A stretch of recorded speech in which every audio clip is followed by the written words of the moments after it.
رمضان میں ہمیں اپنے وقت کو کس طرح سے یوٹیلائز کرنا ہے، اس کے لیے ہمیں سب سے پہلے اپنے ہر کام کو، ہر تمام مینجمنٹ کو، جتنے بھی ہمیں مصروفیات ہیں، ہماری مصروفیات ہیں، ان سب کو رائٹ ڈاؤن کر لینا چاہیے۔ اپنی کسی اچھی سی بک پر نوٹ کریں کہ ہم نے سب سے پہلے کون کون سے اچھے کام کرنے ہیں، یعنی کہ اپنی برائیوں کو روزانہ کی بیس پہ کاٹ دیں، اور جو اچھائیاں ہیں، اچھے کام ہیں، ان کو لکھنا ہے، اور زیادہ سے زیادہ نیکیاں کرنے کی رمضان المبارک میں کوشش کرنی ہے۔ سب سے پہلا جو اپنے آپ سے وہ عہد یہ کریں کہ ہم نے اس دفعہ انشاءاللہ تعالیٰ قرآن پاک کو ترجمہ اور تفسیر کے ساتھ سمجھ کر پڑھنا ہے، کیونکہ اس طرح سمپل قرآن پاک عربک میں پڑھنے کا بھی فائدہ ہے، یعنی کہ الف لام میم پڑھنے سے 30 نیکیاں ملتی ہیں، اور اگر ہم قرآن پاک کو ترجمہ اور تفسیر کے ساتھ سمجھ کر پڑھیں تو اس سے ہمیں بہت زیادہ فائدہ ہوگا، اور ان نیکیوں میں بھی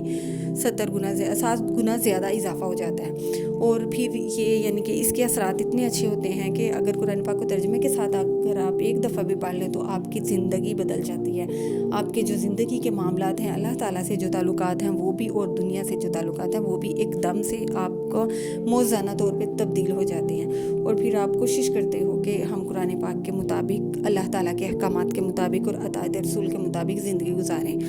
تو یہ ایک بہت بڑا لائف میں چینج آتا ہے جب ہم ترجمے سے قرآن پاک پڑھتے ہیں، تو ہمیں فیل ہوتا ہے کہ اللہ تعالیٰ ہم سے ہم کلام ہو رہا ہے، اور ہمیں کیا احکامات اللہ تعالیٰ نے فرمائے ہیں ان کی پیروی کرنے کی کوشش کرتے ہیں، اور اس کے اثرات ہمارے پورا سال یعنی کہ ساری عمر ہماری زندگی پر ضرور اثرات ان کی ہماری زندگی پر پڑتے ہیں۔ تو سب سے پہلا یہی عہد ہم نے اپنے آپ سے کرنا چاہیے ہمیں کہ ہم قرآن پاک کو ترجمہ اور تفسیر کے ساتھ سمجھ کر پڑھیں، اور اپنی جو فضول مصروفیات ہیں ان سے اوائڈ کریں، یعنی کہ واٹس ایپ وغیرہ کا یوز کم کریں، کسی کو بار بار سحری افطاری وغیرہ کے کوئی بھی پوسٹ وغیرہ نہ شیئر کریں، یہ تو سب فضولیات ہیں۔ اس سے بہتر یہ ہے کہ آپ اپنا یہ ٹائم سارا جو آپ موبائل کو دیتے ہیں وہ قرآن پاک کو اور اپنی نمازوں کو اور دعاؤں کو اور زیادہ سے زیادہ اللہ تعالیٰ کے ذکر میں وقت کو گزاریں۔ یہ نہیں کہ آپ نے روزہ رکھ لیا اور سوئے رہے ہیں، بیٹھے رہے ہیں، یا ادھر ادھر موبائل یوز کر لیا، ٹائم سپینڈ ہو رہا ہے، جی جب روزے کا ٹائم ہوگا تو روزہ کھول لیں گے۔ ایسا روزہ ہرگز بھی قبول نہیں ہوگا،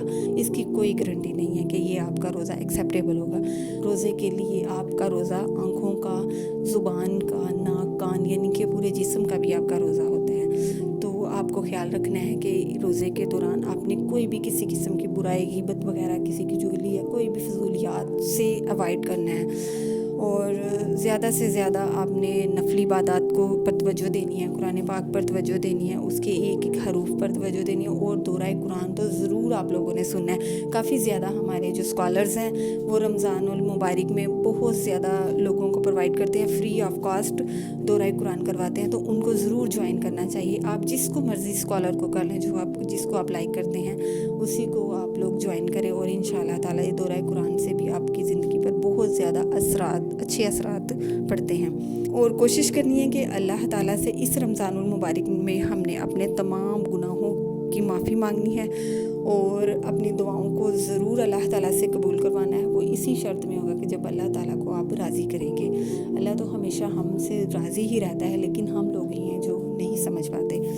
تو ہمیں رمضان المبارک کو بہت خوبصورت طریقے سے یوٹیلائز کرنا ہے، اور انشاءاللہ تعالیٰ اللہ تعالیٰ ہمیں یہ رمضان المبارک باقی ہمارے لیے مبارک اور رحمت اور برکتوں والا بنا دے۔ اور آپ سب جانتے ہیں کہ رمضان المبارک میں شیطان جو ہے اللہ تعالیٰ اس کو جکڑ دیتا ہے، اور اگر ہم بھی اپنے نفس کو بھی جکڑ دیں کہ نفس کے خلاف چلیں تو انشاءاللہ تعالیٰ ہم دنیا اور آخرت میں سرخرو اور کامیابی حاصل کر سکتے ہیں۔ جزاکم اللہ خیر۔